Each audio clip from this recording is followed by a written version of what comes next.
जैसा कि कल हमने आपको बताया था कि संज्ञा को दो आधारों पर बांटा गया है, पहला व्युत्पत्ति के आधार पर, दूसरा अर्थ के आधार पर।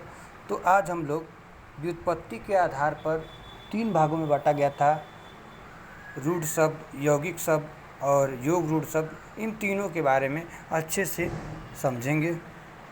पहला है रूढ़ शब्द। रूढ़ शब्द का शाब्दिक अर्थ होता है निश्चित। देखिए, रूढ़ शब्द का शाब्दिक अर्थ निश्चित होता है, मतलब कि फिक्स, एक तरह से किसी निश्चित अर्थ के लिए प्रयुक्त किए गए ऐसे शब्दों को रूढ़ शब्द कहते हैं जो परंपरा से चले आ रहे हैं तथा जिनको खंडित करने पर उनके टुकड़े का कोई अर्थ नहीं निकलता है। देखिए, हम उस तरह के शब्दों को रूढ़ शब्द बोलेंगे जो परंपरा, मतलब पहले से हमारे पूर्वजों के द्वारा चले आ रहे हैं, बोले जा रहे हैं, उनको हम लोग बोलते हैं रूढ़ शब्द। और जिनको तोड़ देंगे आप, खंडित करना मतलब तोड़ देना, अगर आप उसको तोड़ देते हैं, अलग अलग लिखते हैं तोड़ के, तो उनका कोई मतलब नहीं निकलेगा।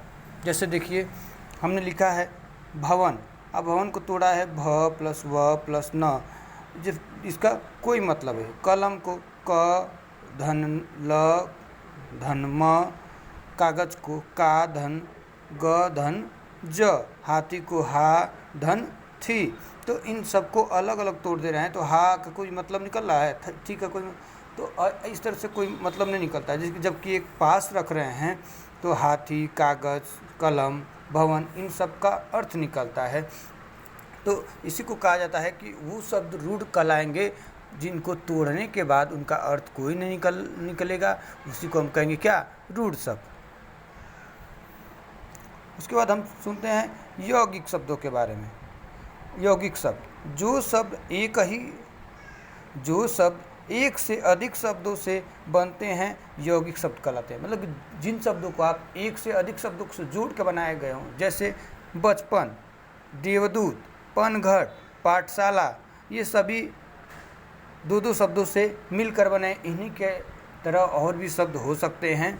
जैसे देखिए, देव प्लस दूत से देवदूत बना है, बच प्लस पन से बचपन बना है, पन प्लस घट से पनघट बना है, पाठ प्लस शाला से पाठशाला बनता है। जबकि देखिए, इसमें ये है यौगिक शब्द में, अगर इनको तोड़ देंगे तो दो शब्दों में हो जाएंगे और उन दोनों शब्दों का अलग अलग भी मतलब निकलेगा। जबकि रूढ़ में ऐसा नहीं था। रूढ़ में क्या था, रूढ़ में ये था कि अगर आप उनको तोड़ेंगे तो उनके शब्दों का या अक्षरों का कोई मतलब नहीं निकलेगा, जबकि इनका मतलब निकलेगा।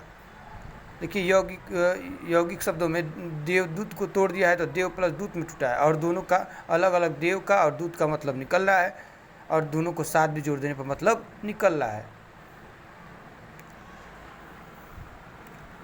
उसी प्रकार योग रूढ़ शब्द, ऐसे यौगिक शब्द जो किसी एक अर्थ के लिए रूढ़ हो जाते हैं, योग रूढ़ कहलाते हैं। देखिए, ऐसे शब्द जो किसी एक के लिए रूढ़ जाते हैं, मतलब किसी एक के लिए ही प्रयोग किए जाते हैं, उनके लिए फिक्स हो जाते हैं, तो वो क्या कहलाते हैं, योग रूढ़। जैसे जलज, जलज को देखिए तो इसका तोड़ेंगे तो जल प्लस ज में टूटेगा। और पानी में उत्पन्न वाले, मतलब पानी में उत्पन्न होने वाले के लिए ये प्रयोग किया जाता है, तो जल प्लस ज।